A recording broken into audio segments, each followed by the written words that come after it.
थोडक्यात जर या तपासामध्ये घातपात म्हणजे क्रिमिनल कॉन्स्पिरसी कट वगैरे किंवा क्रिमिनल निग्लिजन्स, कुठला रॅश ॲक्ट, कुठला निग्लिजंट ॲक्ट किंवा कोणत्याही प्रकारचे गुन्हेगारी कृत्य जसे की इल्लिगल ओमिशन इत्यादी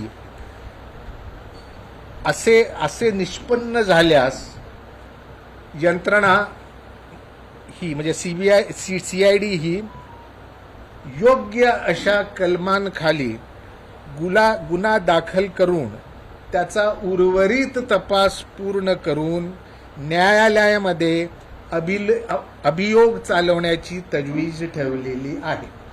धन्यवाद. आता निष्कर्ष काय म्हणजे आता पोलिसांनी काय तपासाची साधारण 28 दिवस होत गेले. तपास अतिशय योग्य दिशेने चाललेला आहे. तपासामध्ये अनेक प्रकारच्या जसं मी बोललो की आपल्या ज्या सेंट्रल एजन्सीज आहेत किंवा सेंट्रल अथॉरिटीज आहेत यांचेही ओपिनियन घ्यायला लागतात. काही एक्सपर्ट ओपिनियनही घ्यायला लागणार आहे.